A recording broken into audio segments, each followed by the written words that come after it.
ကျွန်တော်တို့ကအသီးနှံတွေပါကျွန်တော်တို့အသီးတိုင်းမှာကိုပိုင်စွမ်းအားစူပါပါတစ်ခုစီရှိပါတယ်။ဘာတွေလဲဆိုတာပြန်မမို့လို့လိုက်ခဲ့ကြအောင်နော်။မင်္ဂလာပါကျွန်မကတော့ strawberry ပါကျွန်မကိုရှီလုံးလောက်စားလိုက်ရုံနဲ့လိမ္မော်သီးတစ်လုံးထက်တောင်ဗီတာမင်စီပိုးရပါတယ်ကျွန်မမှာ antioxidant တွေဖြစ်နေပြီးအသားရည်ကိုကောက်ကွယ်ပေးနိုင်ပါတယ်အရင်တန်နဲ့ပေးယူမဟုတ်လား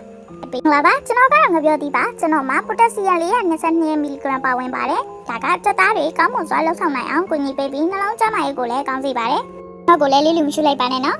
ပါပါကျွန်မကတော့ blueberry ပါကျွန်မမှာ antioxidant တွေပြည့်ဝပါဝင်ပြီးတော့တင်းရဆဲတွေကိုအမင်းရောကျင်းမကာကွယ်ပေးပါတယ်အသီးနှံလေးပေးမယ်စွမ်းအားကကြီးမားတဲ့အတွက်တင်းရအုံနှောင်းနဲ့မှညာကကျွန်မကိုကျေးဇူးတင်နေပါလိမ့်မယ်ဟေးကျွန်တော်ကတော့ဖျက်သီးပါကျွန်တော်မှာရေ62ရာခိုင်နှုန်းပါဝက်ဖီလက်ကဖီလည်းပါပါတယ်ခန္ဓာကိုယ်ကိုရေဓာတ်ဖြစ်ပေးပြီးနှလုံးကျန်းမာရေးကိုတောက်ပံ့ပေးပါတယ်အေးမြလားဟုတ်ပါတယ်အဲ့ဒါကကျွန်တော်ပါပဲဟေးကျွန်မကတော့ထောပတ်သီးပါကျွန်မမှာကျန်းမာရေးကောင်းစေတဲ့ omega 3အဆီဓာတ်တွေပြည့်ဝပြီးတင်းရအုံနှောင်းနဲ့အသားရည်ကတင်းနေနားလာတဲ့ပို့ပြီးကျွန်မကိုချစ်ကြပါတယ်ဗီတာမင်တွေကိုခန္ဓာကိုယ်ကပိုကောင်းအောင်ဆုပ်ယူနိုင်အောင်ကူညီပေးပါတယ်ဟုတ်ပါကျွန်တော်ကတော့လိမ္မော်သီးပါကျွန်တော်မှာဗီတာမင် C 80 mg ပါဝင်ပြီးတော့တင်းရနေ့စဉ်လိုအပ်ချက်88ရာခိုင်နှုန်းကိုအသီးတစ်လုံးနဲ့ပြည့်ဝစေပါတယ်တင်းရကိုကန်အားစနစ်ကကျွန်တော်ကိုအချိန်နဲ့တတိယနေပါလိမ့်မယ်ပါကျွန်မကတော့ပန်တီပါပတ်ချင်းကကျွန်မရဲ့အထူးဆွမ်းရည်ပါအစာချင်မှုကိုညီပေးပြီးကိုလက်စထရောကိုလျှော့ချပေးပါတယ်ပန်တီတစ်လုံးနေ့စဉ်စားရင်ဆရာဝန်မလုပ်ဘူးဆိုတဲ့ရှေးဦးစကားလည်းရှိပါတယ်။ဒီနေ့အလုပ်လုပ်ပါတယ်ကလေးတို့